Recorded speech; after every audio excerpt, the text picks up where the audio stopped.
Welcome back to the workshop. Module 8 is going to be on the rigid pavement rehabilitation. We just completed Module 7 on an overview of pavement rehabilitation. Module 8 includes information for designing rehabilitation strategies of rigid pavements. There were 6 learning outcomes from Module 8. The first is to identify the types of PCC rehabilitation strategies. The second is to describe the overall framework for rigid pavement rehabilitation design. The third is to identify the differences between rigid pavement rehabilitation design and new rigid pavement design that we covered in Module 5. The fourth is to list important factors for consideration in the design of jointed plain concrete pavement restoration. The fifth is to list important factors for consideration in the design of jointed plain concrete pavement and continuously reinforced concrete pavement overlays of existing rigid pavements. And the sixth is to list the important factors in the design of asphalt overlays of rigid pavements. The MEPDG manual of practice does include information on rehabilitation design strategies, specifically Section 12.2, Rehabilitation Design with Asphalt Overlays, and Section 12.3, Rehabilitation Design with PCC overlays. So now let's open the manual of practice and we'll briefly go through or to those sections and review them very briefly. So we'll go down to section or chapter 12. Chapter 12, Rehabilitation Design Strategies, we've already covered under Module 7, General Overview of Rehabilitation Designs. And we'll look at some brief information on rehabilitation design with asphalt overlays, but overlays of existing intact concrete pavements, and then the other section, AC overlays of fractured. So we'll start with 12.2.8 first. So this includes information on the asphalt overlays of existing intact rigid pavements. And the user or designer is encouraged to review these sections, just like we did in other sections of the manual of practice, to become familiar with the information within the manual of practice. So we'll just go through some of the tables, provide information in summary form about the existing PCC slabs related to specific inputs, the trial design and setting up overlays of rigid pavements, the design modifications, and then 12.9 AC overlays of fractured concrete pavements. Fractured includes both crack and seed as well as rubbleization, and we'll go through both of those later in this module. Some of the figures show, as figure 12.3, the site features conducive to the selection of rubbleization for the rigid pavements. Again, the user is encouraged to review these before getting started. And then section 12.3, rehabilitation design with PCC overlays. So the different types, pre-overlay conditions or pre-overlay repairs, characterization of existing concrete slabs, And that information that will included that we will go over within this module. 12.3.4, joint and plain concrete pavement rehabilitation design strategy or design itself. And then the trial design with JPCP, some design modifications information, and then kind of lastly, section 12.3.5 CRCP rehabilitation design. So again, the user is encouraged to review this information in the tables and the figures prior to getting started with rehabilitation of rigid pavements. So we're going to go back to the software, or not to the presentation, and then we'll continue with the presentation itself. So this module 8, has 7 contents. It'll be on the condition assessment of rigid pavements. We covered some of this in Module 7 already, so this is kind of just a review specific to rigid pavements, at least this section. Then rehabilitation strategy selection for rigid pavements, rigid pavement rehabilitation design, and then we'll get into some of the specific types of rehabilitation, JPCP restoration, PCC overlays of rigid pavements, and then asphalt overlays of rigid pavements, and finally a summary. We'll start with the condition assessment of rigid pavements. Kind of remember from Module 7, or assessing pavement condition, that's Chapter 9 of the MEPDG Manual of Practice. We briefly reviewed this in terms of the Manual of Practice under Module 7, and then went into detail. But for Module 7, this includes distress surveys to define the type, amount, and severity of distress, non-destructive tests to define in-place stiffness, material sampling and visual examination of layers to define subsurface anomalies, and then laboratory testing to determine the condition of the existing pavement layers. Also, from Module 7, under Chapter 9, there's a discussion of methods for characterizing rigid pavements for rehabilitation design. This includes condition surveys to measure the number or percentage of cracked slabs in jointed plain concrete pavements and number of punch-outs for continuously reinforced concrete pavements. We'll also briefly look at FWD testing and back calculation of elastic moduli and dynamic to determine the dynamic K value. There's an elastic modulus that we back calculate for the Portland cement concrete slabs, and it is used in design, but what's required for design is the static PCC modulus. From FWD back calculation, we get a dynamic modulus. So to convert the dynamic modulus to a static modulus, we multiply the dynamic modulus by 0.8. And that's the value that's used in design. And we'll note that within this section again. The base course modulus for stabilized bases that are back calculated and used in design, the subgrade dynamic K value back calculated along the project and used in design. There is also void detection at corners of the jointed plain concrete pavement and or edges of the JPCP, as well as continuously reinforced concrete pavement. And then low transfer efficiency of transverse joints and cracks. We're not going to cover void detection at the corners.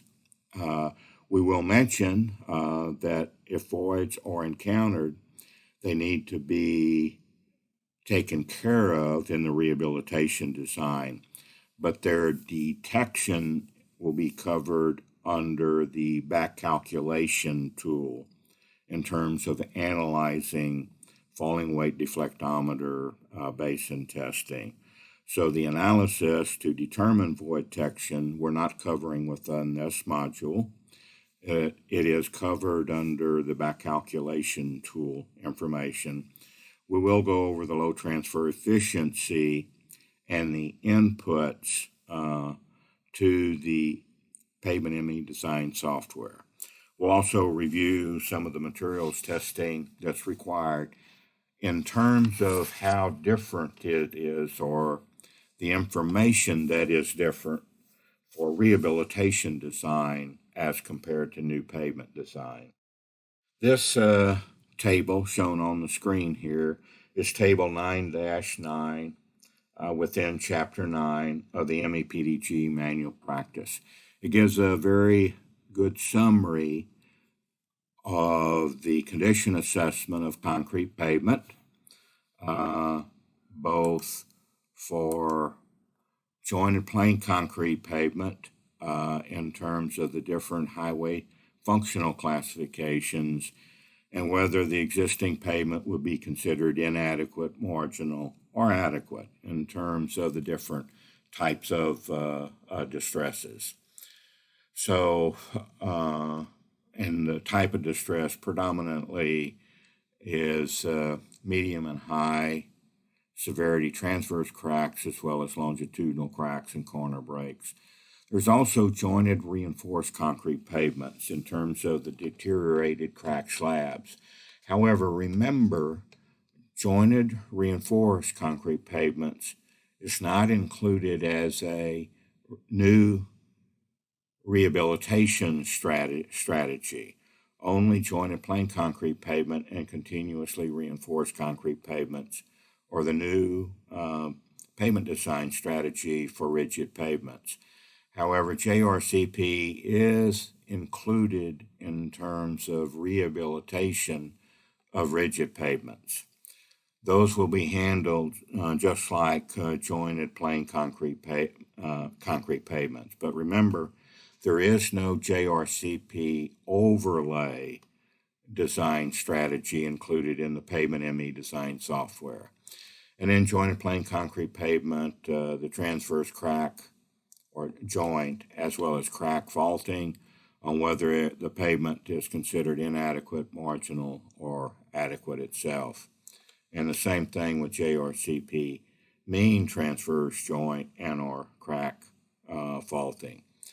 And then lastly, the CRCP number of punch-outs, which are number per mile, in which they're for different roadway functional classification on whether they're considered adequate, marginal, or inadequate. So a brief table summarizing the condition assessment of concrete pavements on whether they're considered inadequate, marginal, or adequate. So we'll now turn our attention to the rehabilitation strategy selection. This slide, or what's shown on the screen, includes a brief review of whether we have existing jointed plain or existing continuously reinforced, going to the different rehabilitation strategies from where the pavement, the concrete pavement, is considered adequate with very minor levels of distress, to the concrete pavement being considered inadequate and has severe or extensive levels of distress, similar to that table 9-9 in Chapter 9 of the Manual of Practice.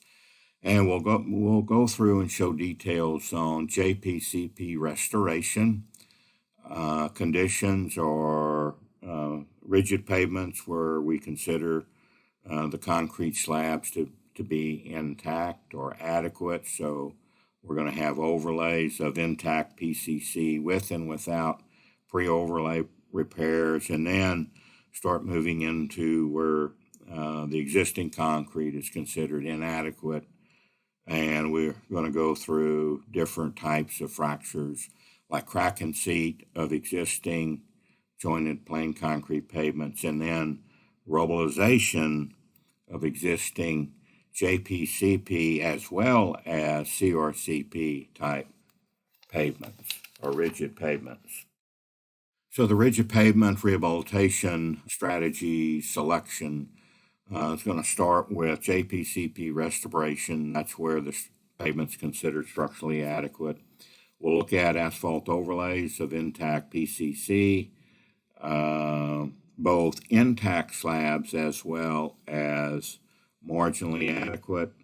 And then we'll also include the PCC overlays that are considered marginally adequate to inadequate. And then finally, asphalt overlays of fractured PCC slabs that are considered structurally inadequate. So the rigid pavement rehabilitation strategy selection, pavements that are considered structurally adequate, the different without some type of overlay. Typical type of activities include diamond grinding of the concrete surface, full depth, localized repairs where we may have a few slabs that need to be replaced, but for the most part, the concrete pavements are considered functionally and or structurally adequate. And then low transfer restoration of the jointed plain concrete pavements.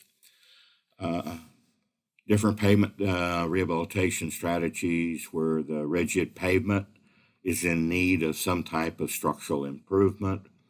The overlay type selection will go through the rigid pavement condition, the amount of deterioration, type of deterioration, and then also the condition of the subsurface layer.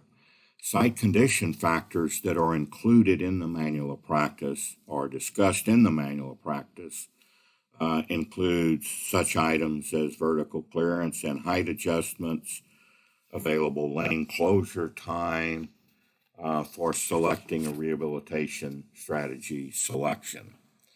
So all of these are important. They're discussed specifically in the manual of practice.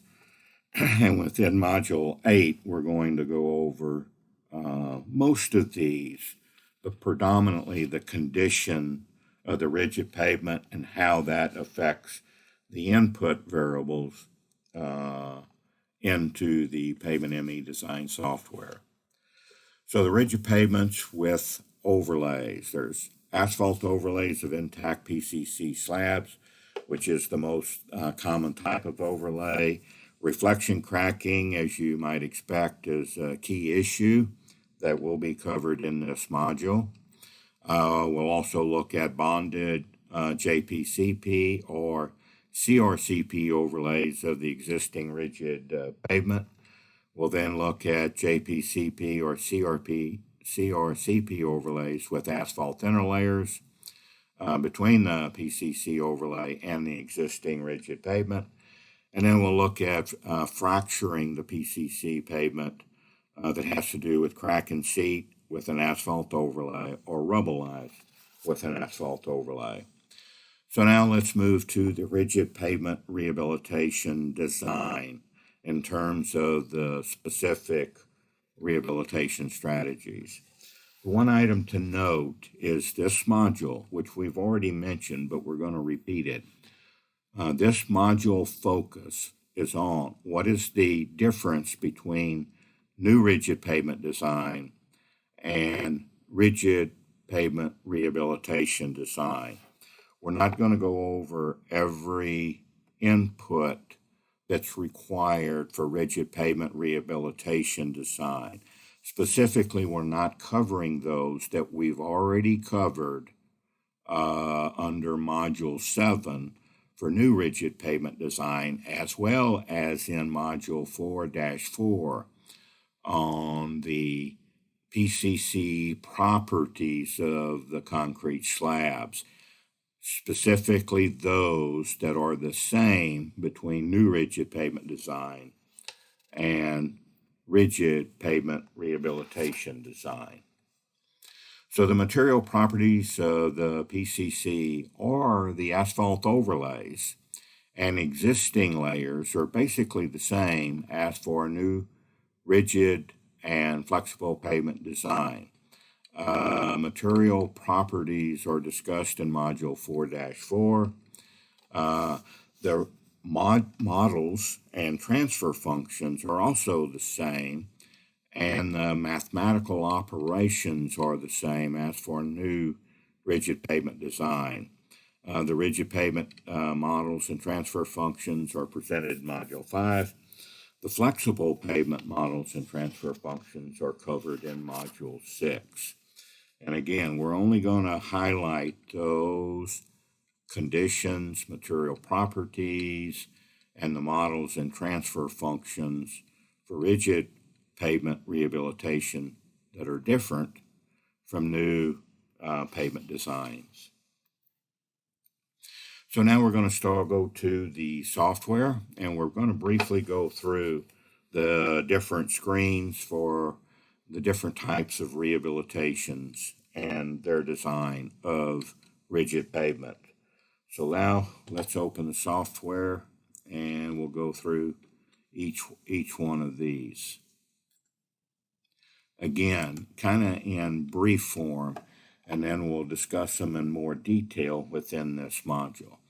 So the general information, open the software. We're going to first of all start with the restoration, and this only applies to JPCP type pavements for restoration. For about all of the rehabilitation designs, there are going to be existing pavement construction dates. That's the construction date of the original pavement, the proposed overlay construction date, or the proposed restoration date for the overlay or for the existing pavement, and then when we're going to reopen it to traffic. So these will generally be the same for all of our rehabilitation strategies of rigid pavements. But we'll briefly look at each one. The next, the performance criteria for the restoration, basically it's the same as for new rigid pavements. There's no difference in terms of the performance criteria. Traffic's all the same, climate's all the same. Even structure is really the same in setting up the rigid pavement. This would be the original construction, and now we're going to restore it or apply activities for the restoration. And so they're basically all the same. PCC strength is the same. Even though we're going to mention this a couple of times within this module, we want to ensure we have input compatibility. So the inputs that are used for the PCC is the 28-day modulus of rupture or compressive strength, along with the 28-day PCC elastic modulus. So if the user is entering a specific elastic modulus from back calculation, two important points. The dynamic elastic modulus must be converted first to a static elastic modulus, and then that static elastic modulus needs to be backcasted to a 28-day strength value, because that's what we're going to enter for the strength of the Portland cement concrete slab. So input compatibility is going to be very important, and the user designer needs to keep that in mind for all the different designs, which we've already discussed in some of the previous modules. So for the concrete rehabilitation, we need to, though, mention that again. So the other thing then, the design properties. Basically, design properties are the same. The JPC, the difference is the JPCP rehabilitation or the restoration. We need to know what percent crack slabs we have before the restoration, percent distressed or the slabs. And then after restoration, how many of those percent cracked slabs have been repaired and replaced. And so the user enters both of these. The difference between these two values is what the program uses to set the existing damage value. And again, we're going to review that when we get back into the back to the presentation. The other item is the user can have the program calculate the modulus of subgrade reaction from the resilient modulus of the other unbound layers, or the user can calculate it independent of the program or external from the program, but then enter the month that the modulus of subgrade reaction was measured and what that value is. And that's basically it for the restoration. We're now going to go through the different types of overlays. We can have a first overlay,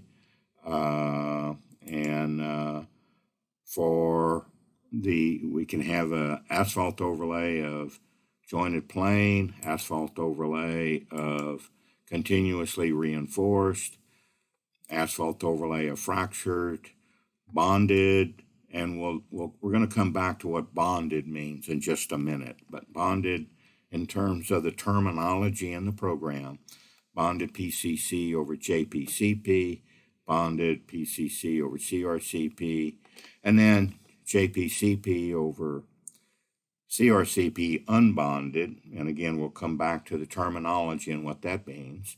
JPCP over JPCP unbonded, CRCP over CRCP unbonded, CRCP over JPCP unbonded, and JPC over AC, CRCP over AC, and the short jointed plain concrete pavements over flexible pavements. These are going to be covered in the next module, rehabilitation of flexible pavements. So only the ones that pertain to rigid pavements are going to be discussed under this section. Very briefly, the multiple overlays restoration, basically the same thing. We can have the AC overlays of JPCP, CRCP, and are fractured. And this is where an overlay has already been placed, and we're going to place or design our second and or third asphalt overlay of the existing rigid pavement, whatever rigid pavement condition that's in. For multiple overlays, the pavement does not consider multiple concrete overlays of rigid pavement, so it's only multiple asphalt overlays of rigid pavement. So we're going to stick with the first overlay of the existing rigid pavement. And we'll start going through we're going to start with the bonded condition first, very briefly. So bonded PCC over JCP, again, all this is basically the same in terms of the dates, and that's covered in the manual of practice.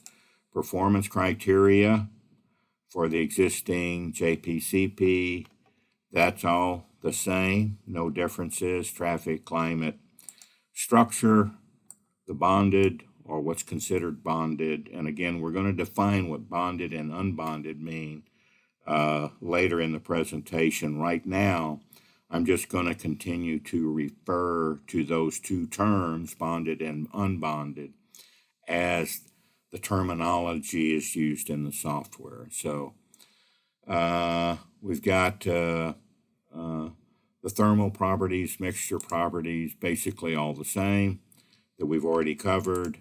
The PCC strength, again, remember, we want to make sure we're under the input compatibility. That's all the same, though. And so the design features, we've got the design properties the same. Again, JPCP rehabilitation, the percent cracked slabs before and after the overlay placement, or those that have been repaired, And then the same thing again on the foundation support, whether we're going to have the program calculated or we're going to enter a value that was determined external to the program. And that's about it. So we're going to come back to the general information and bonded PCC over CRCP. Basically, this is identical to the new pavement design. Design criteria is the same. The structure, we'll just kind of briefly note this again. The PCC mixture properties are all the same. Design properties, CRCP design properties the same. CRCP rehabilitation, this is the number of punch outs per mile that exist in the existing pavement, CRCP pavement. And then again, similar to JPCP on the modulus rupture, whether it is calculated by the program or the user is going to externally calculate the modulus of rupture and enter it into the program. Other types of overlays, we're just going to now go through the unbonded. This is JCP over CRCP unbonded. The performance criteria, since it's termed an unbonded JPCP overlay, the program assumes that the condition of the underlying CRCP, this JCP over CRCP, that the design criteria is for the JPCP overlay itself, which is exactly the same as for a new pavement design. Structure, to look at this, since it's unbonded, we do have an asphalt interlayer separating the existing CRCP from the JPCP JPCP overlay. And so the JCP overlay is identical, all the properties for a new pavement design. The flexible is also identical for new flexible pavements. And then the item 3, the existing CRCP, is where we'll have some differences. So the only input that's required for the CRCP is basically the in-place elastic and/or resilient modulus of the CRCP. And we'll get into this a little bit later in the presentation about how this value is determined. Can be back calculated. It can also be entered based on the damage for the existing CRCP based on the number of punch outs. And then the thermal properties for that layer are the same. So the basic difference is how we simulate the stiffness of the existing CRCP. The other properties of the percent steel and for CRCP, that's not needed because the program assumes with this asphalt interlayer that's now going to separate the CRCP from the JCP, and the distresses in the CRCP are not going to be transferred up to the JPCP overlay. We're going to go back now and we'll cover now the JCP over JPC, two similar types of now pavements. And again, performance criteria is the same. We'll just very briefly look at the structure. Again, the only difference now is we've got an existing JPCP pavement, stabilized strength, or the strength of that layer is the only value that's needed is the elastic and resilient modulus of the existing pavement. Sorry about that. And all the other values are basically the same. Again, the information for this in terms of design features for the JPCP are not needed because, again, the assumption is the asphalt interlayer is going to prevent or mitigate the stresses from the existing JPCP from being influenced by the JPCP overlay, other than the stiffness and thickness, obviously, of the existing layer. So all the other properties are the same. The design properties are going to be identical for new pavement design. For the design properties, and then also in terms of foundation support, that's all now the same that we've previously discussed.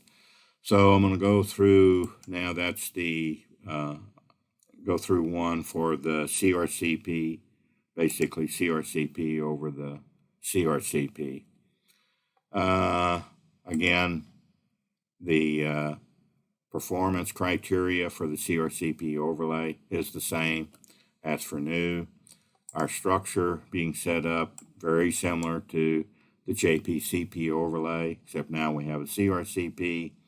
Again, the asphalt thinner layer, when we're putting that in, that's termed unbonded. And so now the existing distresses in the existing CRCP, it's assumed that they will not be reflected up and impact the CRCP overlay. So the CRCP mixture properties are the same.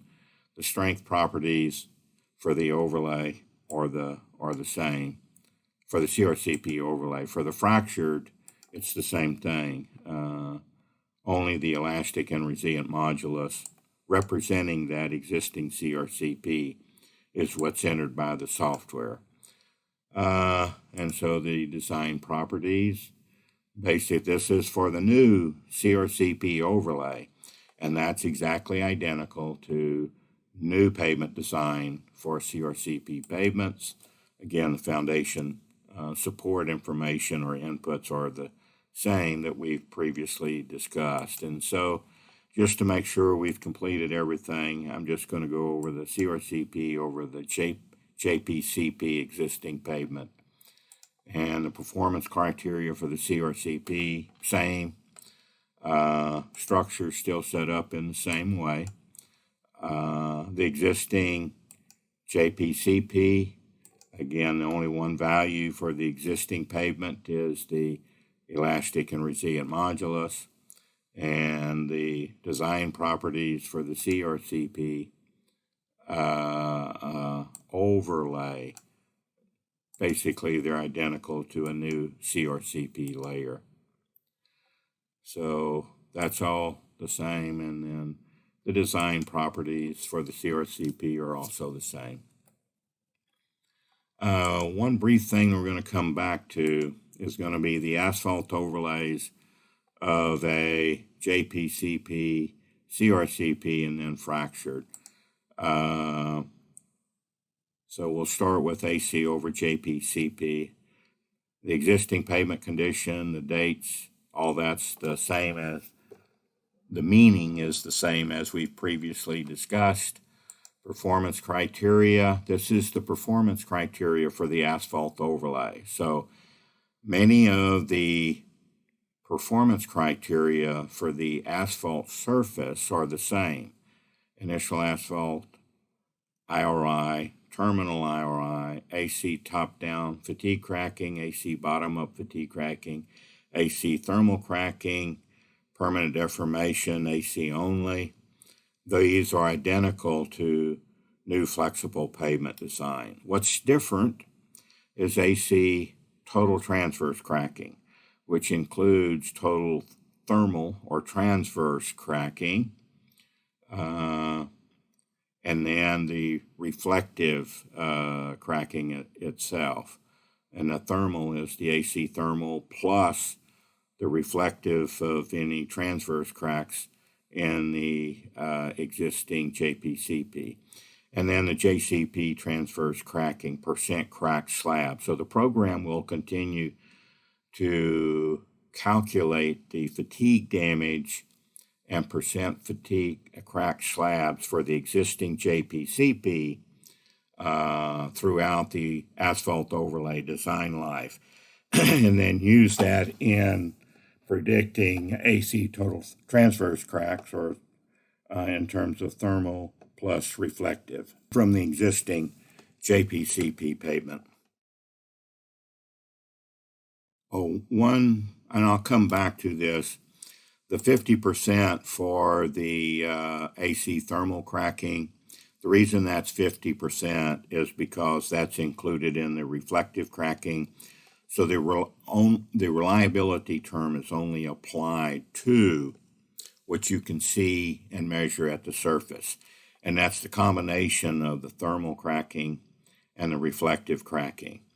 And so the reliability is applied on the total of reflective and thermal, and not just the thermal cracking. So that's why that is hard-coded, or the user cannot change this value of 50%. So it's included in what we see and measure at the surface in total. Okay, the structure, kind of just show the structure. We have our asphalt overlay over our existing JPCP, all the other layers kind of identical to what we've already discussed in terms of inputs. The mechanical properties for the asphalt layer are all the same.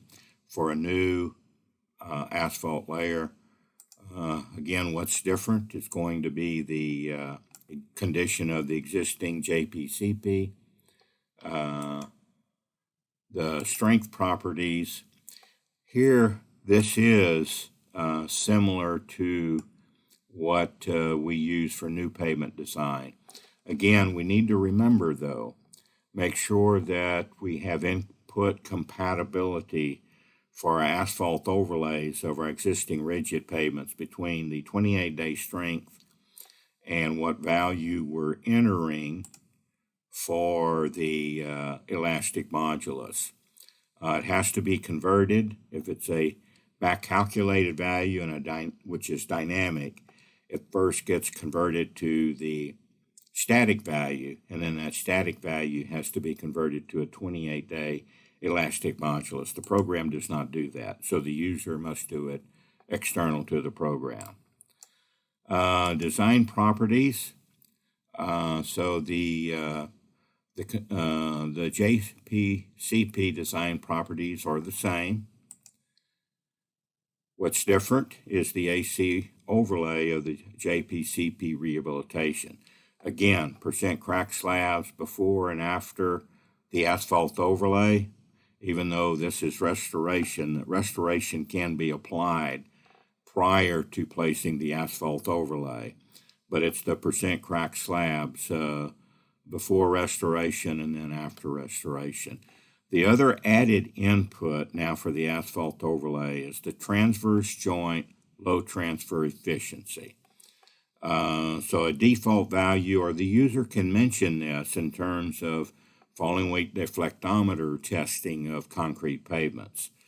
So this could be the default value, it could be the default for the user for a specific case, or the user could measure this, which is covered in the manual of practice, and then enter the average value for the transverse joints in the software. And this is all only for the transverse joints. And the asphalt layer properties are the same as for a new asphalt layer.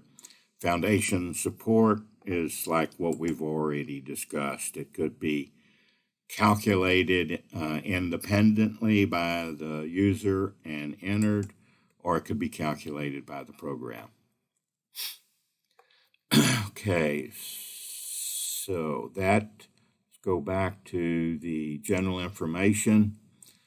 We'll go to, very briefly, AC over CRCP. Again, same information. Performance criteria is going to be the same because it pertains to the asphalt overlay.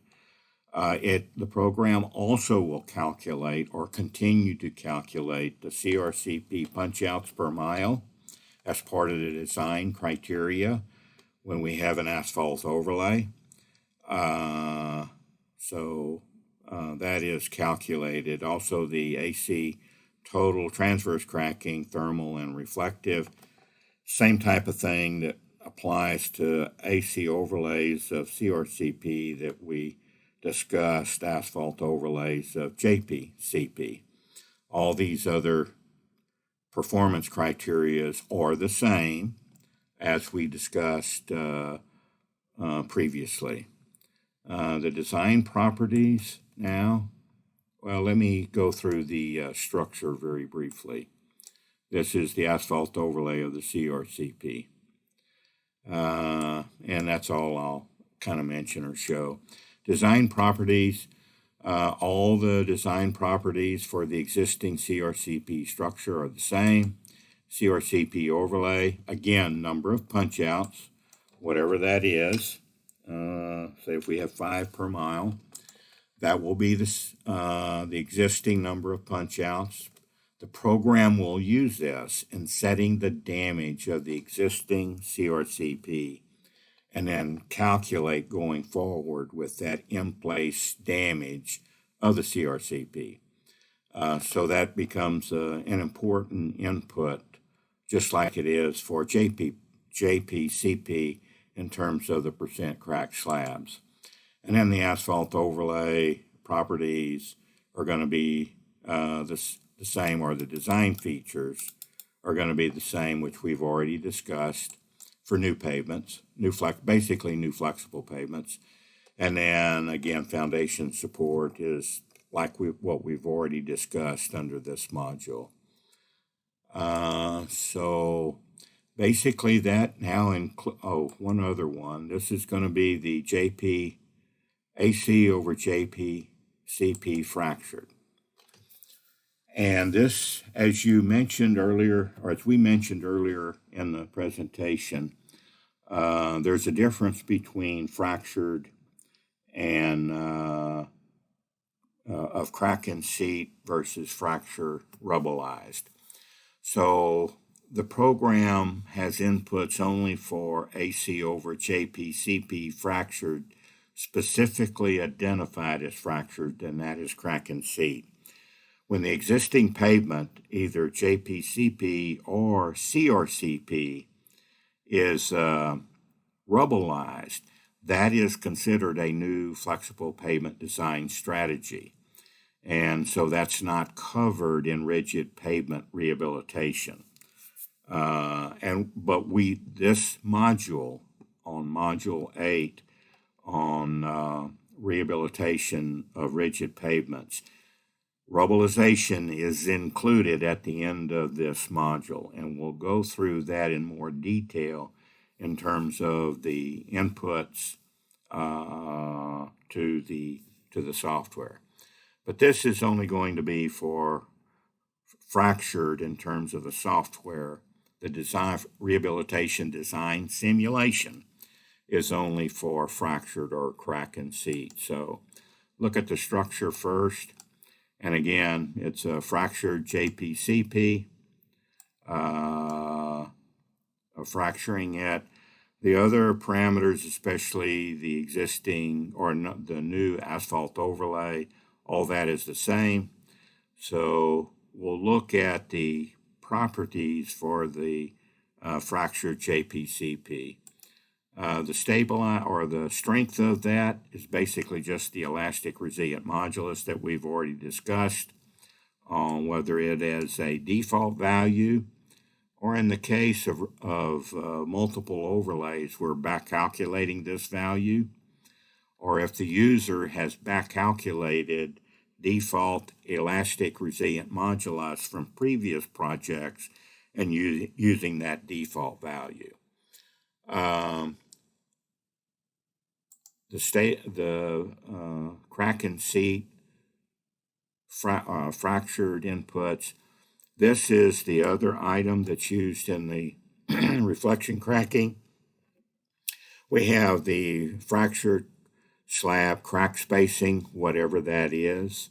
It's generally about 2 to, I think it's 5 or 6 feet in terms of the crack spacing for the cracks.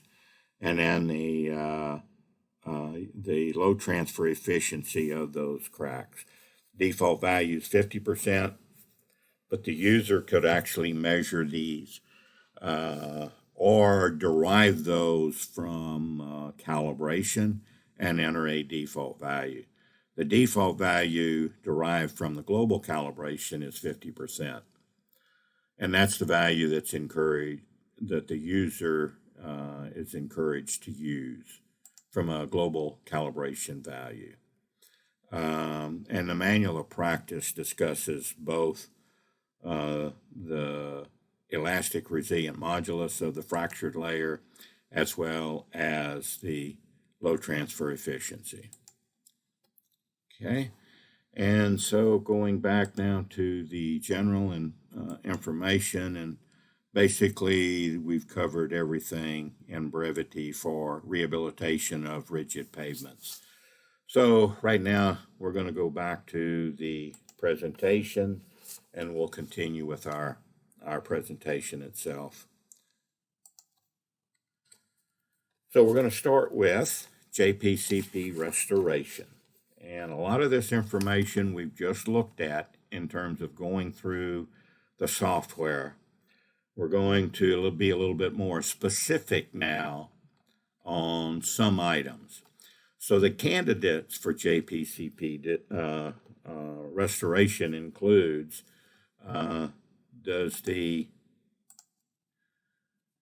the existing jointed plain concrete pavement does not have any significant fatigue, slab, transverse or longitudinal cracking, and is not in need of structural improvement. The restoration does not increase the structural capacity unless we're looking at adding tied shoulders or retrofitting the transverse joints with dowels.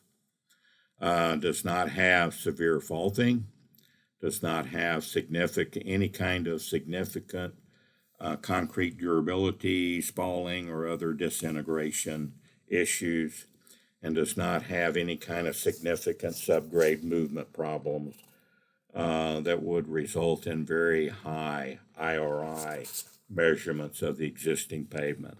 So basically, the existing JPCP is in pretty good condition. The different types of restoration types would include dowel bar retrofit, the tied PCC shoulders, putting grout below the slabs in localized areas where there may be voids that have been detected in very localized areas, diamond grounding, a localized slab replacement, and or partial depth repair. Continuing with the JPCP restoration, we initially select groups of treatments to repair the existing problem that's considered localized and to prevent future deterioration. We've already mentioned some of these: joint faulting, that would be dowel bar retrofit, tied PCC shoulders, localized slab cracking, fatigue cracking, which would mean localized slab replacement, localized slab deterioration, that's either full or partial slab replacement, again, localized joint spalling, partial depth slab repair to full depth repair. In general, it's partial depth slab repair for the localized spalling areas of transverse joint.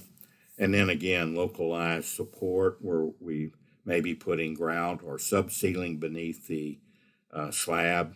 And then if it's a rougher pavement in terms of diamond grinding, unless the roughness of the pavement is from expansive soils, frost susceptible soils that are going to reoccur or can reoccur in a very short period of time. But again, that's left up to the user to make that decision. And then deteriorated shoulders where we could have tied PCC shoulders. The JPC restoration structure is the same as for new JPCP's design. All JPCP design features and properties are basically the same. kind of already mentioned this, but when we had the software open, but the dates that are different, the date of the existing pavement construction and then the date of the restoration that's being designed, and then the traffic opening date after that restoration. The new criteria is the same, or the design criteria is the same for new JPCP design. That's no different. The PCC strength for the existing JPCP under the restoration design. We've mentioned this already. We're going to mention it again, though.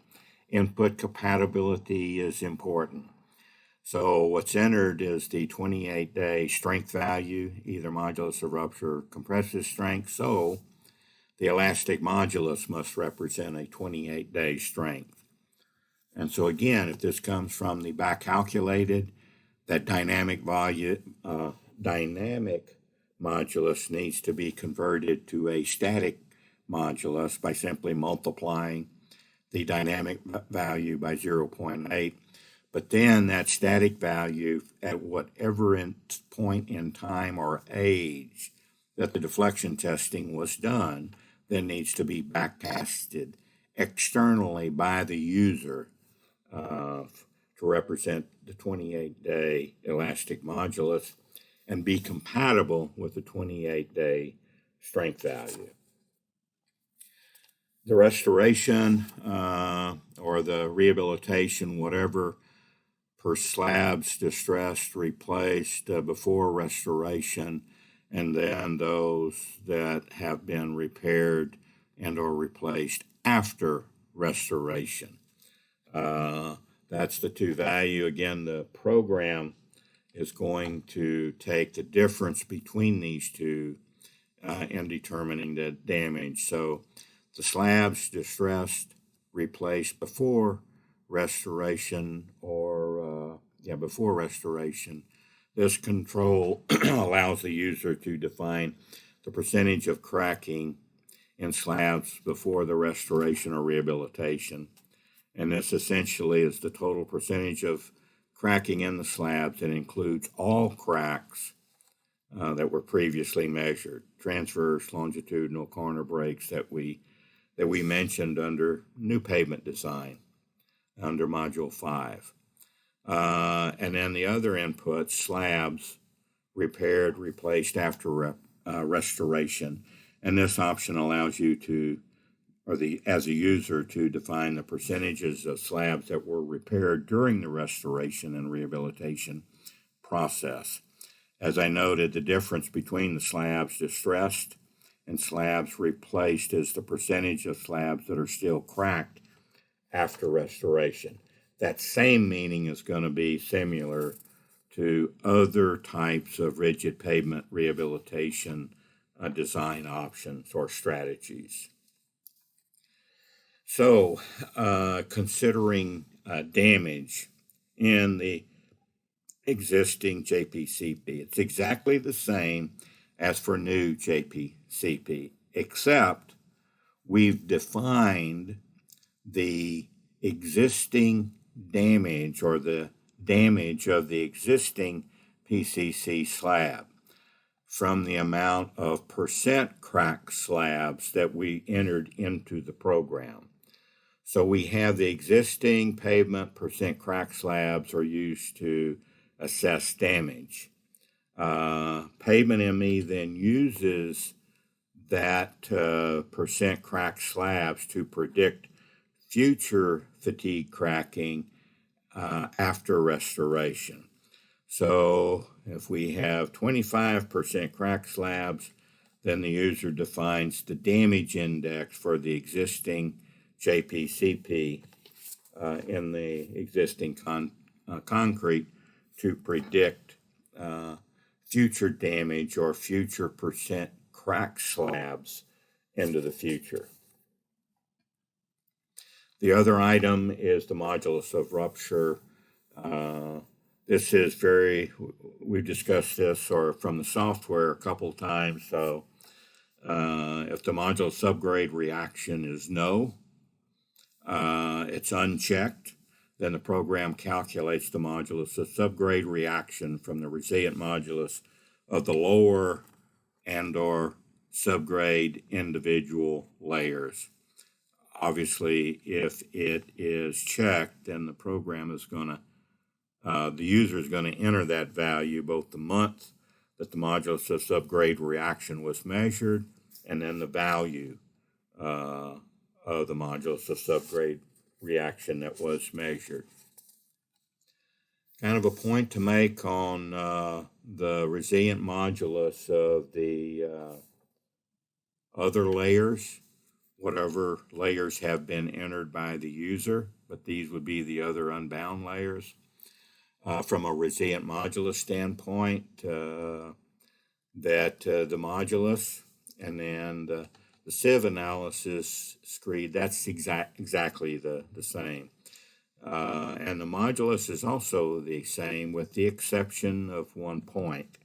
The resilient modulus entered for all unbound layers should be the laboratory resilient modulus entered. So if the modulus of our unbound layers are back calculated, or they're determined when we did our condition assessment of the slab, either using the dynamic cone penetrometer, deflection testing, whatever other means the user may have used, then the volumetric properties, the moisture content and the dry density, need to be representative of those conditions that are used to determine the resilient modulus. So they need to be compatible. Also, Pavement ME uses the laboratory measured resilient modulus. So if they were defined by back calculation, the C values need to be used to calculate the lab resilient modulus values from the back calculated elastic modulus values. And we'll show that table on the next slide. Or even if the dynamic cone penetrometer was used to determine the strength of these values, if there's any adjustments that the user is going to be made to convert that dynamic cone penetrometer strength value used to estimate resilient modulus, then those adjustment values need to be applied to convert those to a laboratory equivalent values, if any. This shows the estimation of the base and the unbound base and the subgrade properties if we're back calculating, and we discussed this earlier under Module 4. So the resilient modulus of the base, subgrade resilient modulus from back calculation. This table, which is Table 10-8 in Chapter 10 of the MEPDG Manual of Practice, and it basically gives the C value, or the C factor, which is the ratio between the laboratory-derived resilient modulus and the back-calculated derived resilient modulus. And we basically multiply the C factors times the back-calculated values by the back-calculated values to get a laboratory equivalent value. So for concrete pavements, this would, aggregate bases below a PCC layer. And for the subgrade and embankment, below an AC or PCC layer, or it could also be below a stabilized soil embankment or an unbound aggregate base layer. So these are the ratios that should be used. The last item on this slide is the friction bonding at the surface of the slab and the subbase. And this is very similar to new rigid pavement design. And so the same values that were suggested for use for new pavement design should also be used for the rigid pavement restoration, or the JPCP restoration. Now let's turn our attention to PCC overlays of rigid pavements. The selection criteria, in terms of a brief overview that is discussed in the manual of practice, this would be PCC overlays of existing PCC pavement. So the existing PCC pavement is considered to have minor or be moderately deteriorated. Some structural improvement is needed. We must also consider clearances, though, from bridges and overpasses and other types of features that must be considered and need to be met.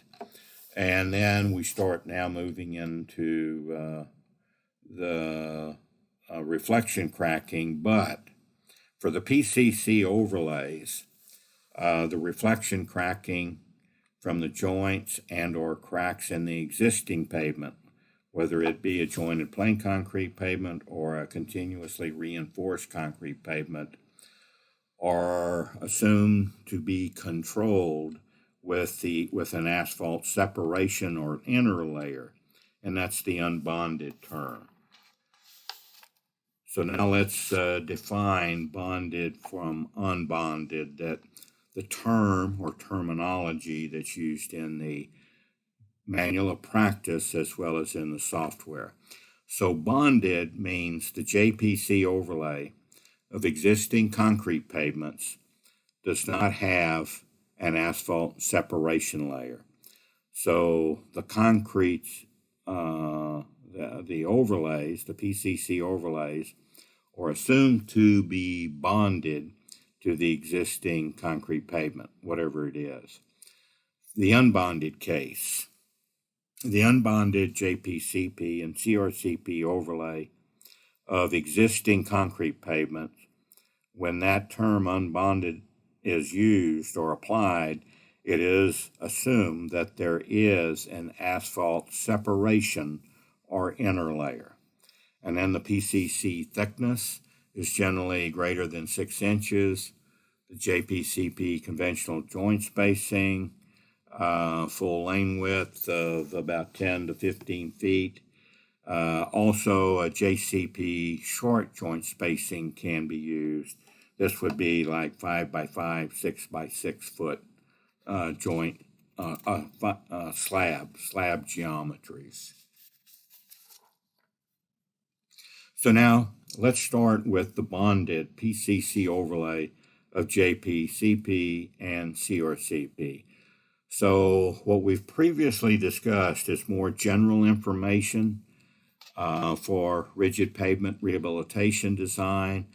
So now we're going to get into the specific rehabilitation overlays, and we're going to start with the bonded PCC of a rigid pavement. Again, remember what bonded means. There is no asphalt inner layer or separation layer.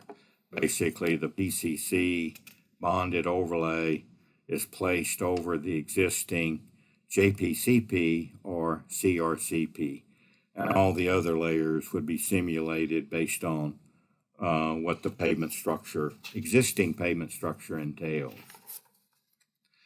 So the performance criteria, bonded PCC overlay of a JPCP, criteria are the same. Also, bonded PCC overlay of a CRCP, all the performance criteria is the same, or the performance criteria is the same. So now, bonded PCC overlay of JPCP. This has to do with the amount of cracked slabs prior to and or after the overlay, or as a pre-overlay repair strategy, or included in the pre-overlay repair strategy. So it's the amount of slabs that are distressed prior to overlay and the amount of distress after overlay. And so as a reminder that we previously discussed, the program uses that in setting the damage of the existing jointed plain concrete pavement for predicting future percent cracked slabs in the jointed plain concrete pavement. The same is true for the PCC bonded overlay of a CRCP, except it's now the number of punch outs. So again, same type of thing, number of punch outs for the existing CRCP. That's used to define the existing damage or the damage index of the CRCP. And then that existing damage index is applied to the existing pavement for predicting future number of punch outs per mile. And then the modulus of subgrade reaction for the bonded PCC overlays of the JPCP or CRCP. This is exactly, the inputs are the same and the meaning is the same, which we've already discussed. So the user basically enters that value in terms of checking the box or leaving it unchecked on whether the user is going to enter it in terms of the modulus of subgrade reaction. And again, this has to be determined external to the program. The program does not calculate the value if the user is actually entering it. If it's unchecked, then the software does calculate the value. So if it's unchecked, the program calculates it.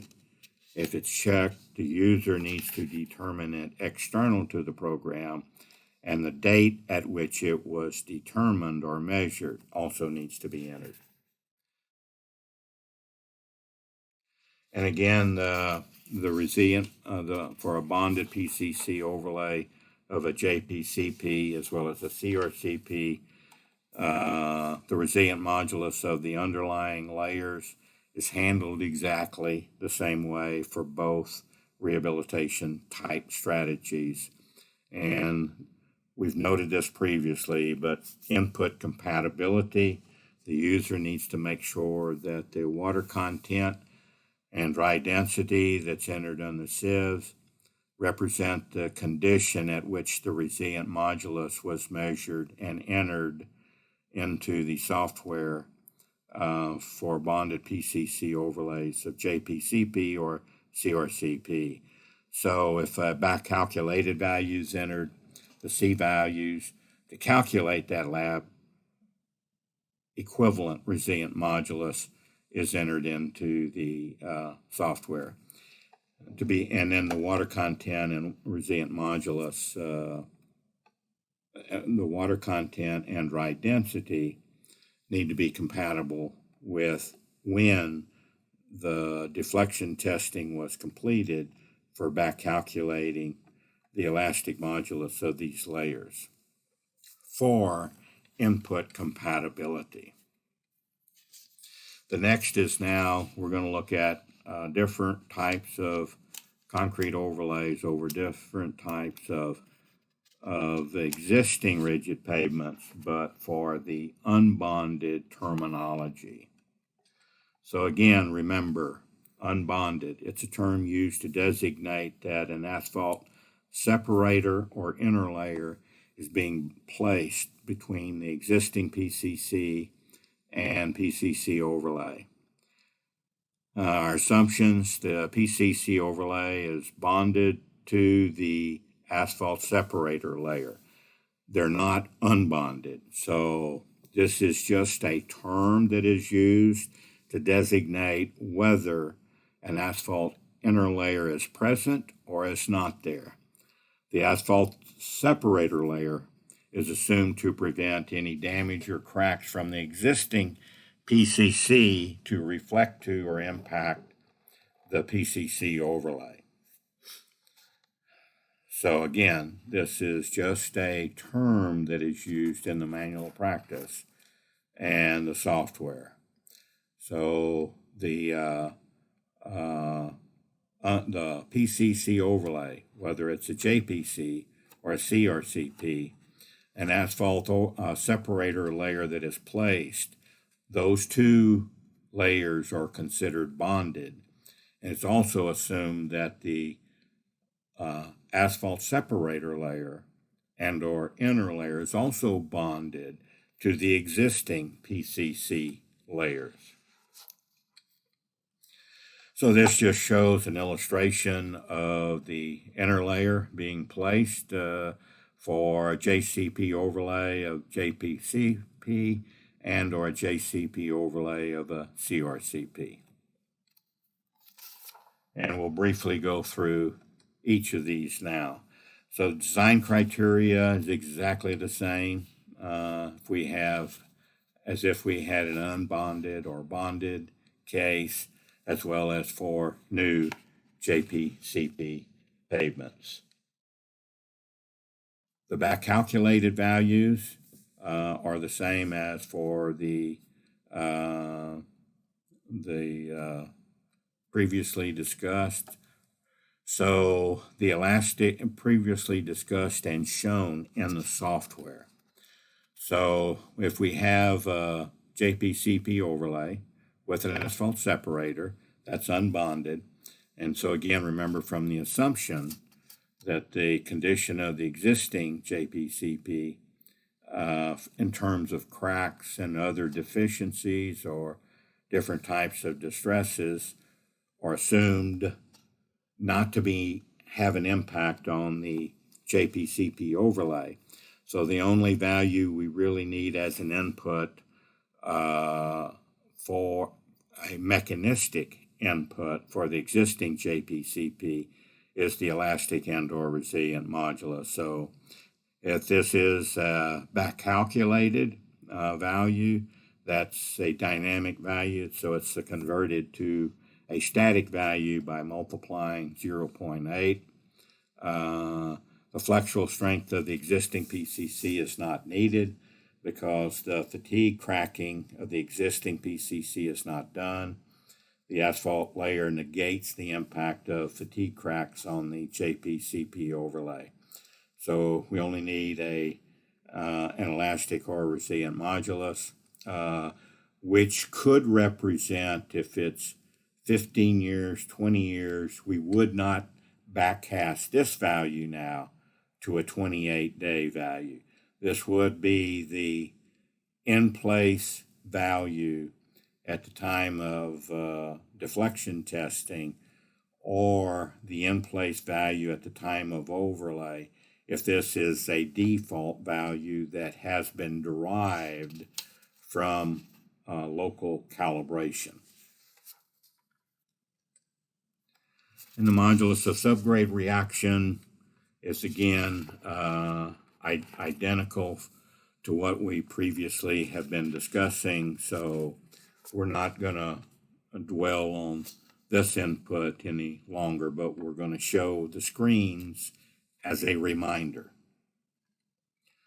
And again, the resilient modulus of the other unbound layers, again, identical as what we have previously discussed regarding the use of default values or the back calculated values in terms of using the C factors or C values to calculate a lab equivalent resilient modulus. Now moving our attention to CRCP overlays of existing concrete pavements with an asphalt separator layer. Again, the terminology, unbonded case.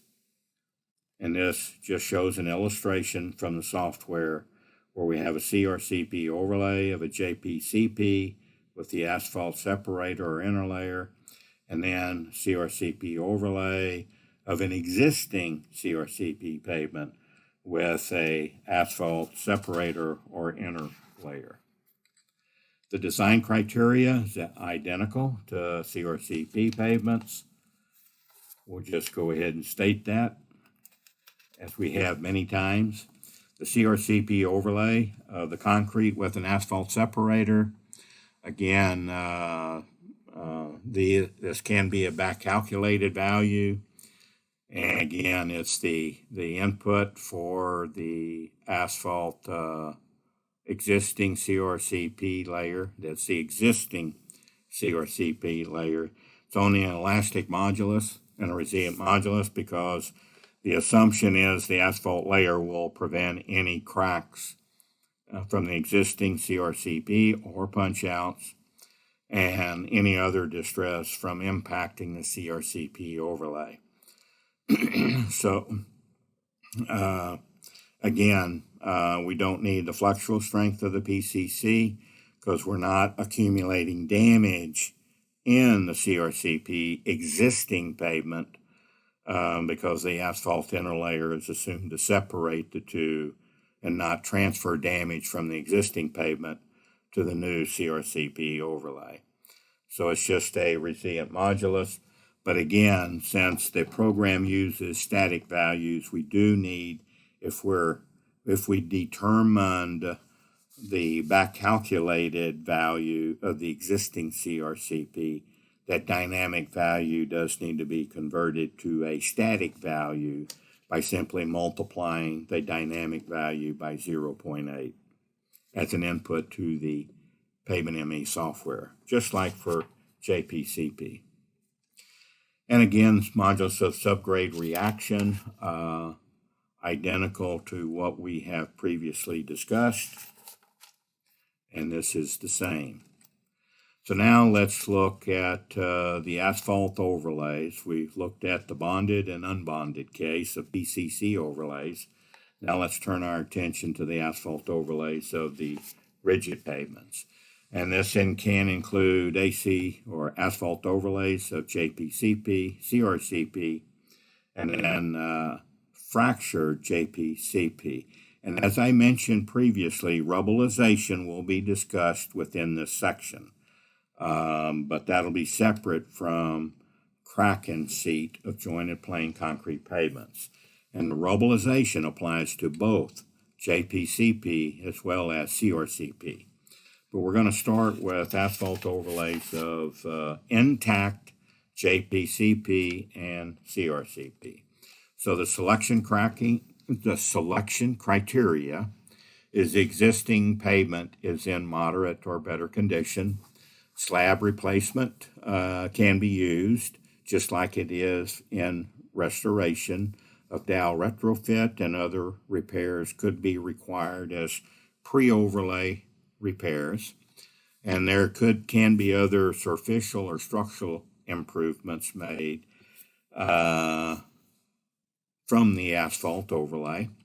But we also need to keep in mind the clearances from bridges, overpasses, that still needs to be met and is required. But in this case, since we're doing asphalt overlays, we need to control reflection cracking of the existing joints and cracks that can be achieved. So we're going to focus more on reflection cracking and how that's done also within this section. So asphalt overlays of intact rigid pavements. Functional asphalt overlays are generally thinner. They're generally not designed to increase structural capacity, but reflection cracking is a major issue and will need to be maintained in some way. One method to do that, which is not covered in the Pavement ME software, is to saw and seal transverse joints, or to mimic the transverse joints in an existing JPCP. Obviously not CRCP for the cracks, but for JPCP, it is an appropriate repair technique and rehabilitation strategy that has asphalt overlays to saw and seal that asphalt layer in terms of joints that are placed directly over the joints in the existing jointed plain concrete pavements. Again, the Pavement ME software does not mimic that. So if a designer was using the rehabilitation strategy of saw and seal the asphalt overlay, then the user would simply uncheck those boxes in the performance criteria that have to do with reflection cracking of the transverse joints, because they're now saw and sealed joint, just like a regular joint in a jointed plain concrete pavement. But again, remember, Pavement ME does not simulate or calculate the performance of those joints throughout the design life of the overlay. The other is generally some type of structural improvement is needed by the asphalt overlay that's generally thicker, and it's designed to add structural capacity to the existing rigid pavement. Reflection cracking is still a major issue. Again, saw and seal is still an option for the structural asphalt overlay, and has been found to be a very good rehabilitation techniques in terms of reflection cracking over time. That if the saw and seal is done correctly, those simulated joints above the existing JPCP perform well. But reflection cracking is a major issue. We're going to predict reflection cracking for several alternatives, and I've already mentioned saw and seal over existing joints in the JPCP as a practical solution that has been found to be very successful. And again, that applies to functional overlays as well as structural overlays. So JPCP fatigue cracking is the same in terms of predicting damage in the future. However, the asphalt layer significantly reduces the temperature gradients through the slab, and thus reduces transverse fatigue cracking dramatically.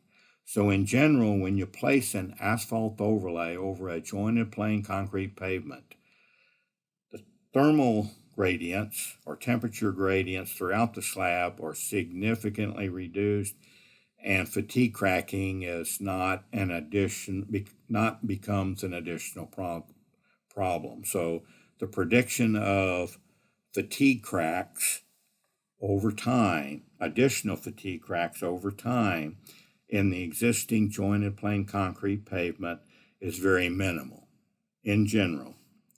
The JPCP joint faulting typically also does not occur for the thicker overlays. So the assumption in JPCP with the thicker asphalt overlays, faulting does not occur because of the reduced thermal gradients and hopefully some of the pre-overlay treatments to repair any damaged significant spalling at transverse joints in the existing JPCP. For CRCP, those CRCP transverse cracks, the reflection and reduction of thermal gradients through the slab are similar to the JPCP. So the program Pavement ME does predict the reflection of the transverse cracks in a CRCP pavement, but that asphalt overlay thermally protects the CRCP just like the JPCP. So the thermal gradients are significantly reduced, and the amount of existing damage in the existing CRCP is significantly reduced as the amount of movement in the transverse cracks of the CRCP pavement. So asphalt rutting, this will be additional design criteria and distresses that are predicted in the Pavement ME overlay, but in the asphalt overlay of the intact JPCP or CRCP.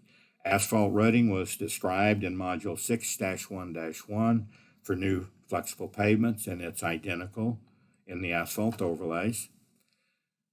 The asphalt transverse or thermal cracking is described in Module 6-1-2 for new flexible pavements because the asphalt overlay is new. Asphalt top-down and bottom-up fatigue cracking are described in Module 6-1-3 for new flexible pavements because the asphalt overlay is new. The bottom-up fatigue cracking, however, is generally not predicted because the tensile strains at the bottom of the asphalt overlay above the intact concrete pavement are generally in compression.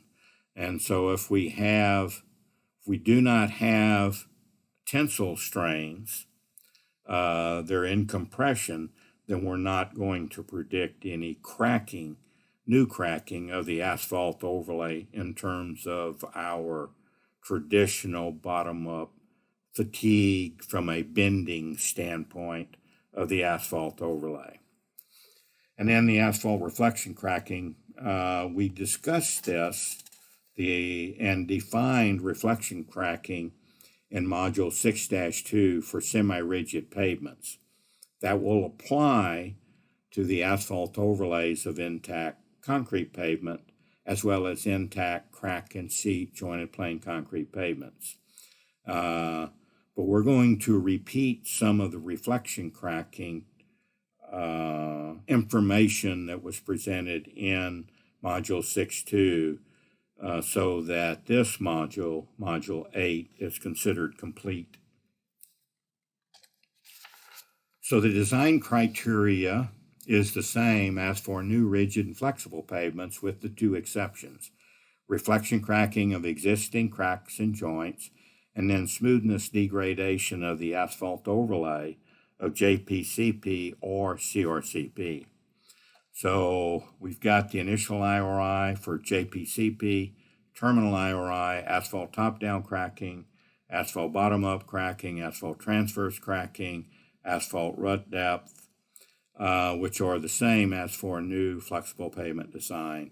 We have two additional ones, asphalt total transverse cracking, and then JPCP transverse fatigue cracking or percent crack slabs going forward after the asphalt overlay has been placed.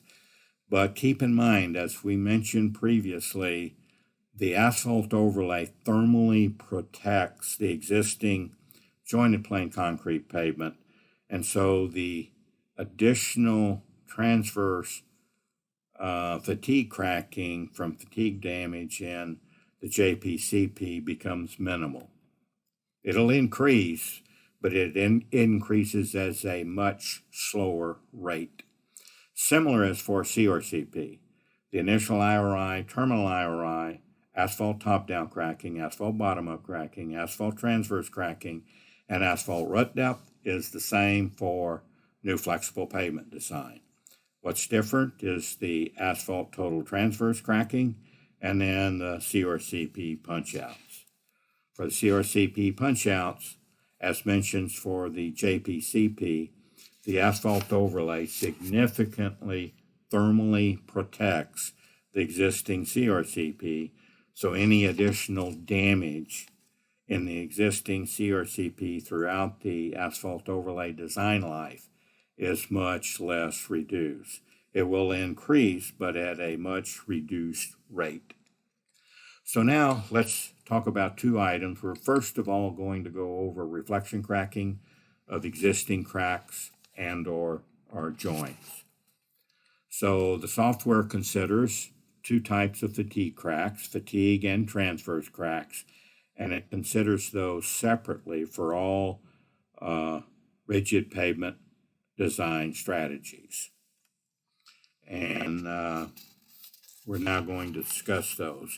Remember, as what I previously noted, the methodology and the concepts were presented and discussed in Module 6-2 on semi-rigid pavements, both the reflection cracking models as well as the transfer function. They are based on fracture mechanics. The following is simply going to be a brief summary as included in Module 6-2. So the reflection cracking prediction methodology for semi-rigid pavements is the same as for asphalt overlays of rigid pavements.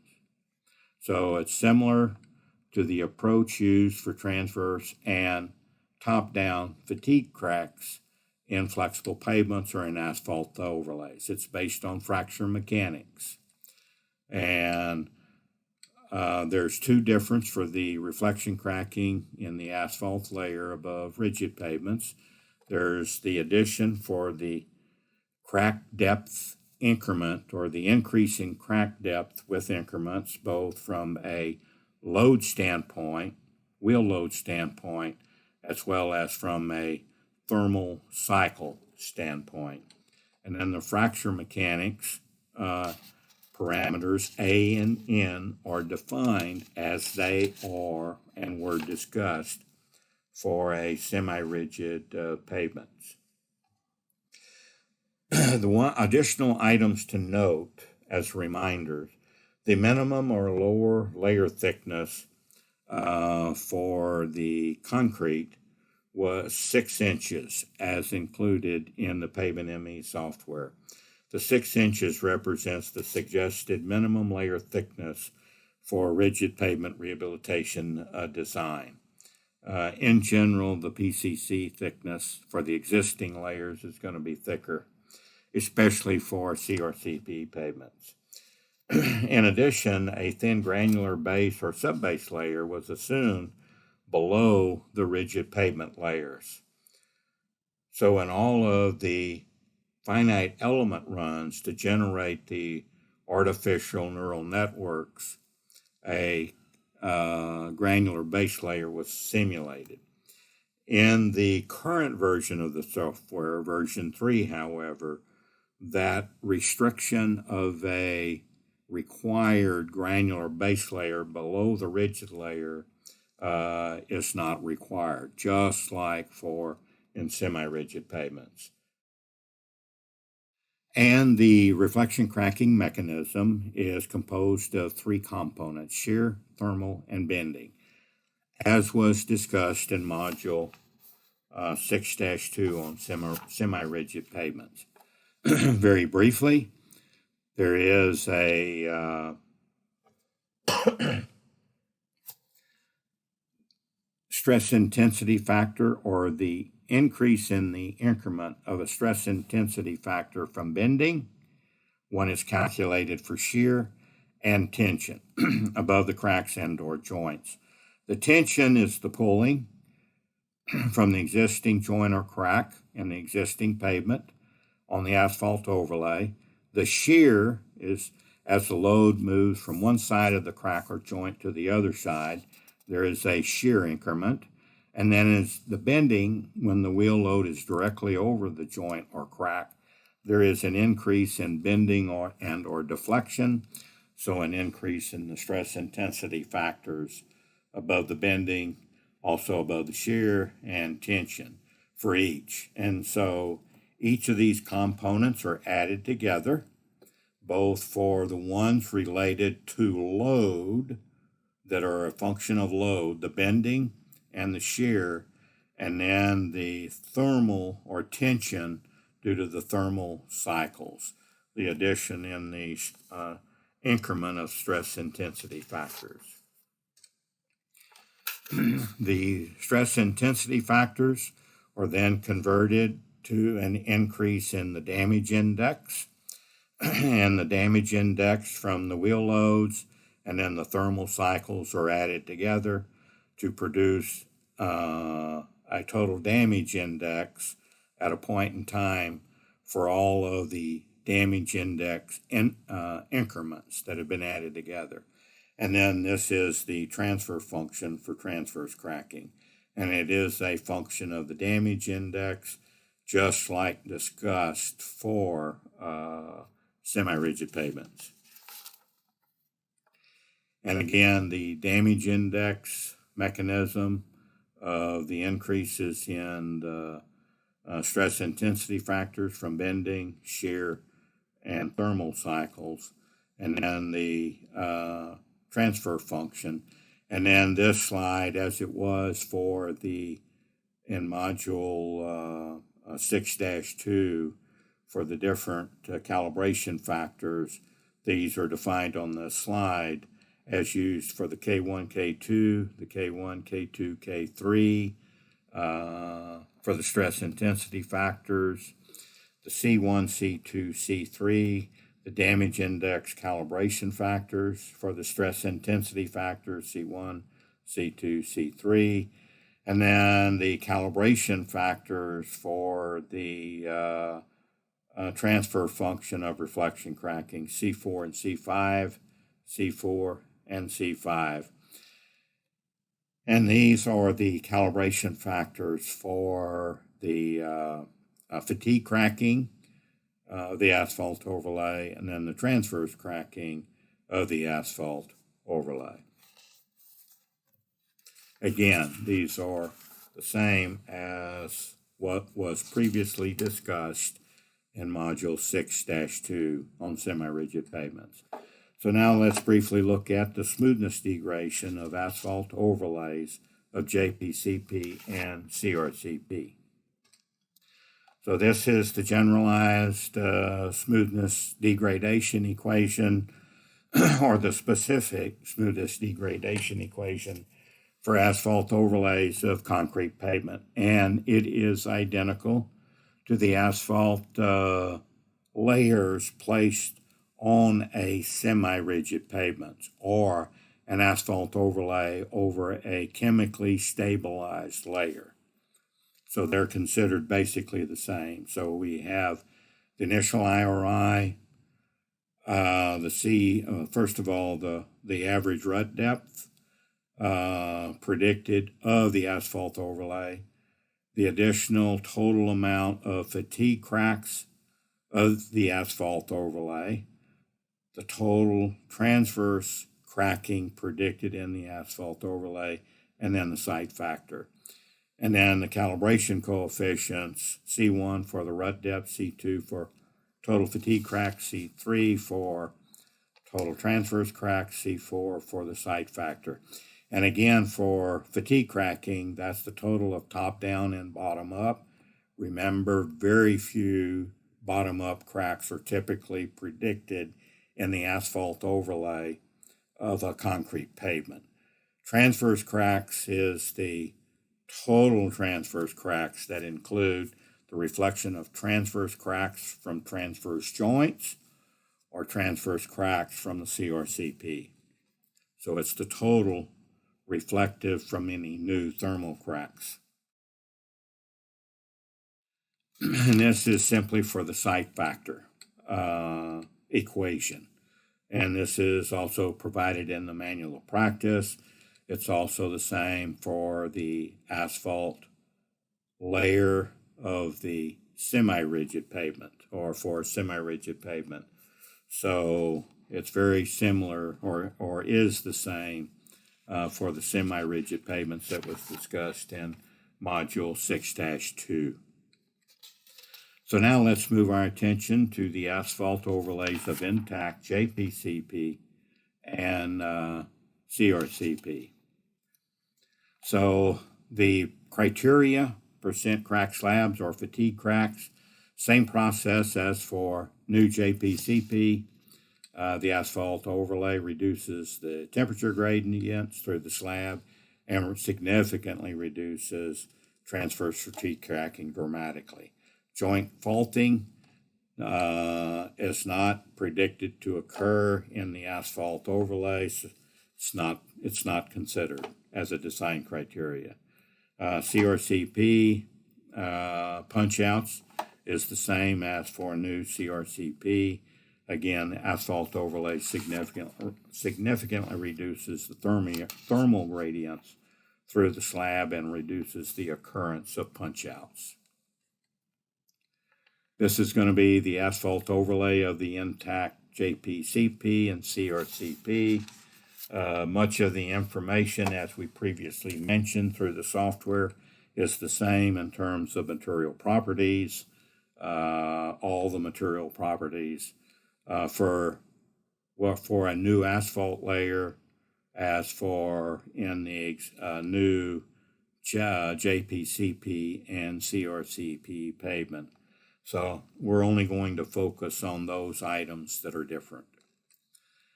So remember, first of all, important point, remember compatibility between the 28-day strength value and the 28-day elastic module.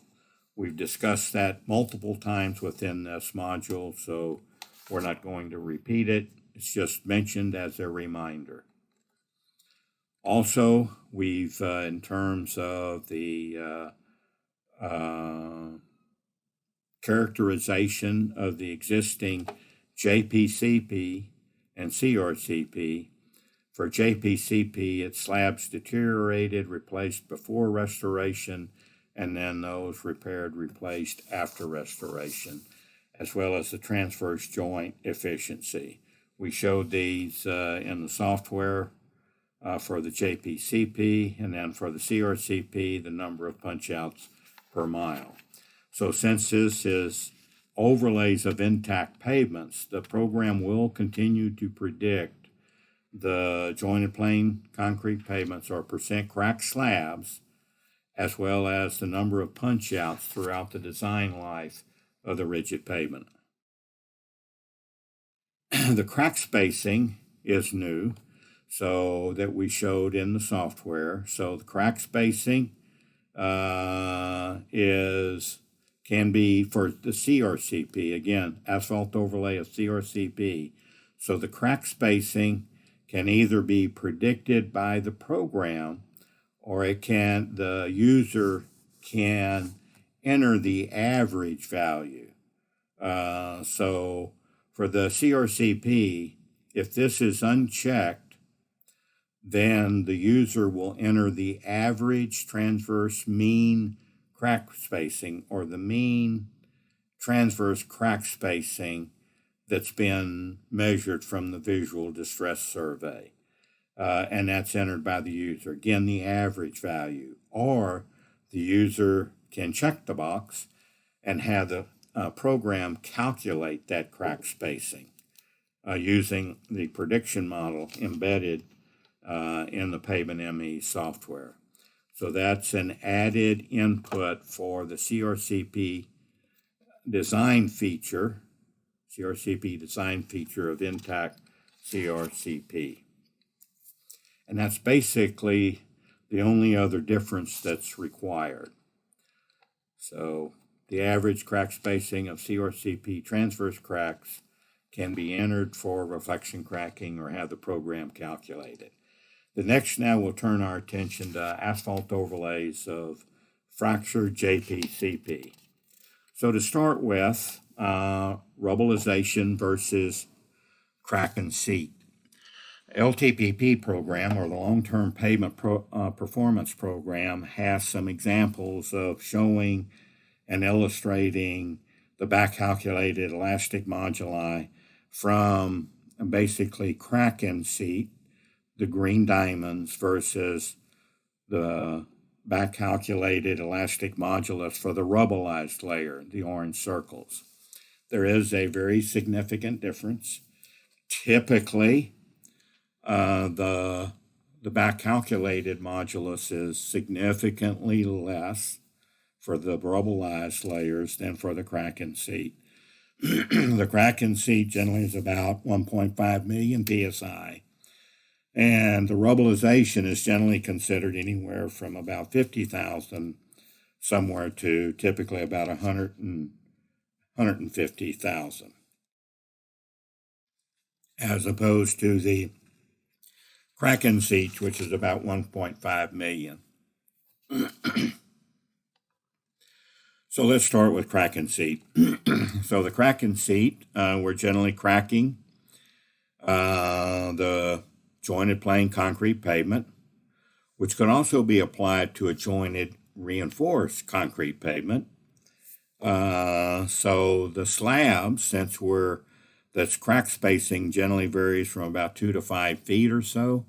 The slabs are assumed to be 100% fatigue damaged. So it's 100% fatigue damage when the crack and seat method is applied. but we're cracking the pavement as well as seeding it with the underlying sublayers.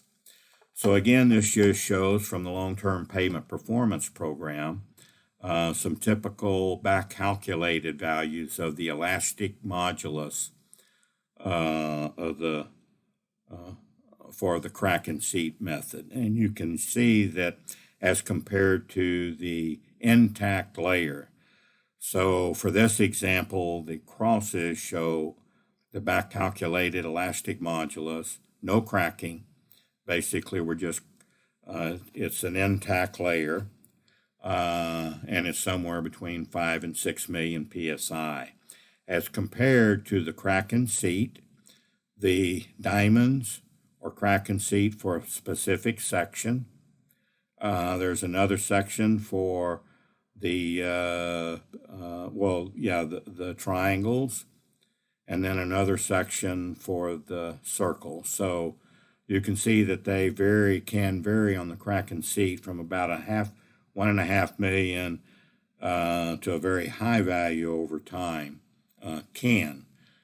But not always. So a typical elastic modulus default value for the crack and seat throughout the overlay life of the asphalt is typically around was typically used as a default value of about 1.5 to 2 million PSI.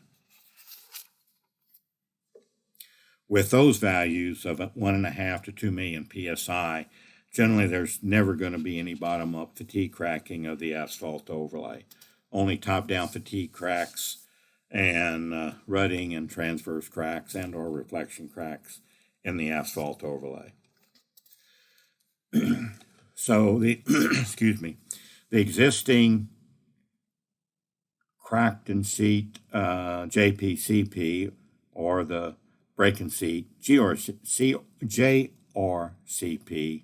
are simulated by only an elastic modulus using a default elastic lab equivalent modulus. And again, the default value recommended and used is about 1.5 million to about 2 million PSI. And the elastic modulus is the only response property, the mechanistic response property required by the software for this layer. And then the other input that's required for the fractured slab is the fractured slab crack spacing, what's the spacing of the cracks, and the load transfer efficiency of those cracks. So this is for the crack and seat jointed plain concrete pavement and or jointed reinforced concrete pavement if the break and seat method is used. So the fractured crack spacing and the load transfer efficiency. This is not determined by the software, the crack spacing. It has to be estimated externally by the user. And there are research projects that have been conducted to evaluate and or term what the average crack or what the crack spacing should be or may be for the crack and seat. So there's some research studies associated with this, but they're not included in the Pavement ME software. This has to be entered by the user. So a crack spacing 3 to 5 feet, load transfer efficiency default of 50%. These are default values that were used in the global calibration process. So now that we discussed the fractured crack and seat, break and seat method, now we'll turn our attention to rubbleizing JPCP and or CRCP. So rubbleizing the existing jointed plain concrete pavement as well as continuously reinforced concrete pavement totally destroys the slab and reduces it to a simulated crushed unbound aggregate material. So the design strategy is for a new flexible pavement design. And the graph shown in this visual aid shows some rubbleized sections, the back calculated elastic layer moduli as a function of time for two segments, as well as the intact concrete slab. So the intact concrete slab shown by X's and dashed or for no overlay, and then one where we're only doing restoration for the existing JPCP. So those are shown in basically the intact slab condition, as compared to where we're rubbleizing the slab for the orange circles as well as the blue circles.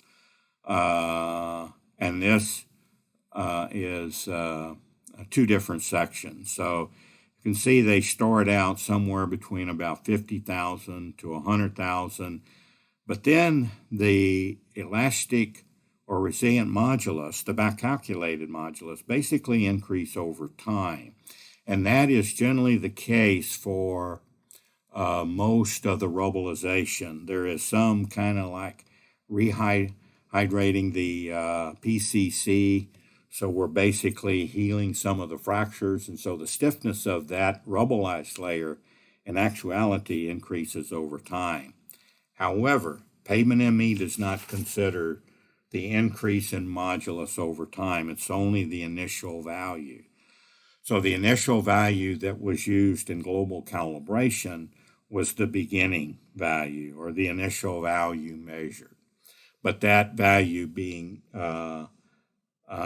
a representative value that's remained constant throughout the design life, kind of as noted on this slide. So rubbleizing the PCC is simulated as a high quality unbound aggregate with a representative elastic modulus, and that representative modulus is a constant value that doesn't change throughout the asphalt overlay design life. And these figures just show the condition of a rubbleized layer, that it's basically totally destroyed, at least at the beginning, and can be simulated or is simulated as an unbound aggregate base layer. It is compacted and rolled to increase the density. So the rubbleized PCC slab, regardless of whether it is a JPCP, JRCP, or CRCP, is simulated as an unbound aggregate base, kind of as shown here. So an asphalt overlay of like a crushed stone, and then any layers that may exist within the existing pavement below that rubbleized layer. But again, it is simulated as a new flexible pavement design. Almost any of the layers or aggregate base layers can be used in the simulation of the rubbleized layer because the modulus is considered constant throughout the design life of the asphalt overlay. And so it's not going to change as it would through the different types of categories of unbound layers, basically the same. The only item that would change would be the thermal coefficients of that aggregate base layer, and they're basically all the same for the unbound aggregate base layers. So it is as I mentioned previously, it is representative as a annual representative module. So we want to make sure we check the box or note the box using the annual representative value, and that initial value is entered at the time of overlay. The default value that's been used, 50,000 psi. However, other values, 50, 60, 70, 80,000, have been used that have been back calculated by different user. It is going to be dependent upon the specifications for destroying the existing Portland cement concrete layer. Some specifications are different, and so the elastic modulus or the resilient modulus of that layer, it is dependent on the specifications for rubbleization of that PCC layer. So again, it's a representative value, constant value throughout the design, overlay design life that's being designed. And the default value is representative of a high quality aggregate base resilient modulus. Again, 50,000 to about 80,000 typically. So now a summary of Module 8. In the summary, we're going to repeat some of the items that we think are important. We want to make sure the user and designer remembers some important points. It's not going to be all of the important points. It's going to be some of the selected important points. So, starting with the design criteria of the PCC overlay is generally the same for new PCC, either JPCP or CRCP. The design criteria for the asphalt overlay, the new asphalt overlay, is the same for new flexible pavement, except for reflection cracks, generally added to the total fatigue as well as total transverse, and the percent crack slab is used for JPCP, and the number of punch-outs is used for CRCP. Remember, bonded and unbonded are terms used or referred to in the Manual of Practice in Pavement ME software. The term bonded simply indicates that there is no asphalt separation or interlayer. The PCC overlay is placed directly on the existing PCC pavement. The unbonded term designates when an asphalt interlayer or separation layer is placed above the rigid pavement. And it is assumed that there's full friction between all of the layers in our rigid pavement rehabilitation when the asphalt separation or interlayer is used. It is also assumed that the damage from the existing rigid pavement, I'm going to go back to the previous slide. When we have an interlayer present, asphalt interlayer separation layer, the unbonded case, it's assumed that the damage, fatigue cracks in the existing rigid layer will not be reflected through to impact the PCC overlay, regardless of whether it is a JPCP or CRCP from the existing rigid pavement. So the damage determination of the existing rigid pavement when it is used for the case, especially the case of an asphalt overlay of the existing rigid pavement or a bonded concrete overlay of an existing rigid pavement, that damage index or the percent cracked slabs to determine damage of the existing JPCP or number of punch-outs per mile to define the damage index at the time of overlay placement in the existing CRCP.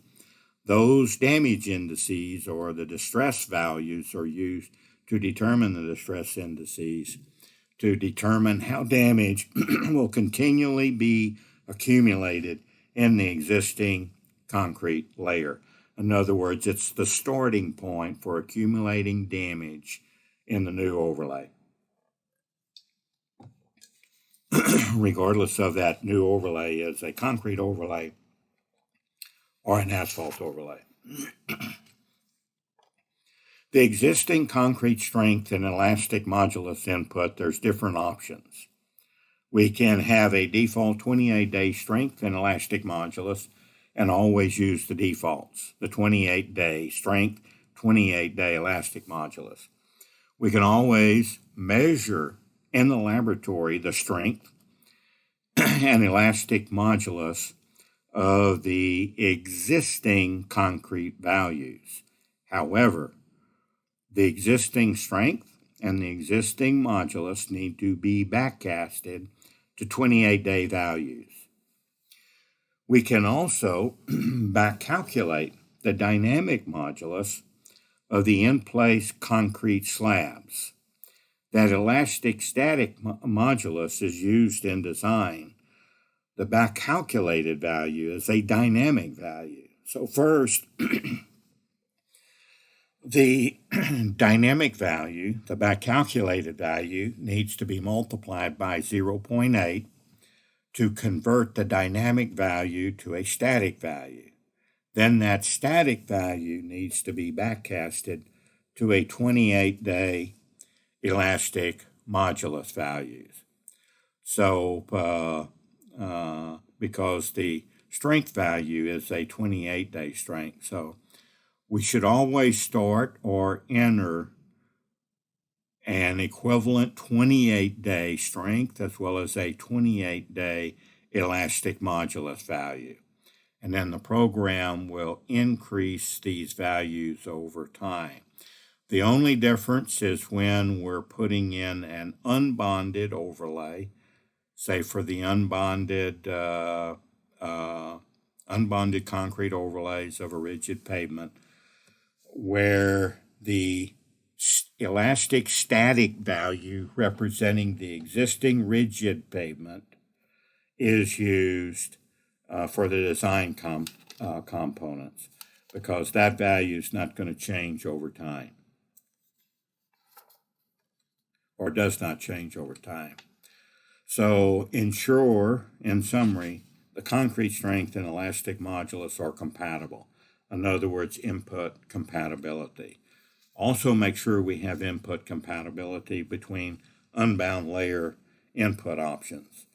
We have a default value of lab measured resilient modulus, and volumetric property measures are properties, values that were measured at the same time for measuring the resilient modulus. Typically what's referred to as the optimum water content, maximum dry density. However, if we can also measure the resilient modulus if that's included from the field investigation, but if it is, then the volumetric properties need to be determined from the field investigation. We can also back calculate the resilient modulus of the different existing pavement layers, including the unbound layers. But remember, we need to convert that back calculated resilient modulus to a laboratory measured value, and this is the table for doing that.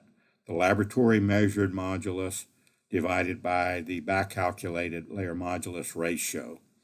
So this ratio, or C value, C factor, multiplied by the back calculated layer modulus gives us an equivalent laboratory measured values. If we do that, then we should include the in-place volumetric properties of the unbound materials at the time FWD testing was performed. Again, this table is in Table 10.8 in Chapter 10. The asphalt overlays of rubbleized PCC we're going to simulate as a new flexible pavement. The rubbleized PCC layer is simulated as an unbound aggregate base, and we're going to use the annual representative modulus. The suggested starting value is 50,000 psi from the global defaults, but values from about 50,000 to about 100,000 have been used by different agencies. So in summary, we identified the types of PCC rehabilitation strategies. We described the overall framework for rigid pavement rehabilitation design. We identified the differences between rigid pavement rehabilitation design and new rigid pavement design. We listed important factors for consideration in the design of JPCP restoration and what inputs are different. We also listed the important factors for consideration in the design of JPCP and CRCP overlays of existing rigid pavements and identified the differences related to new rigid pavement design. And then finally, we listed the important factors for the design of asphalt overlays of rigid pavements and identified those factors that are different from those factors required for the existing layers that are different from new rigid pavement design as well as the new asphalt overlays. So with that, this concludes Module 8 on rigid pavement design. The next submodule of the training course sequencing is Module 10 on flexible pavement design.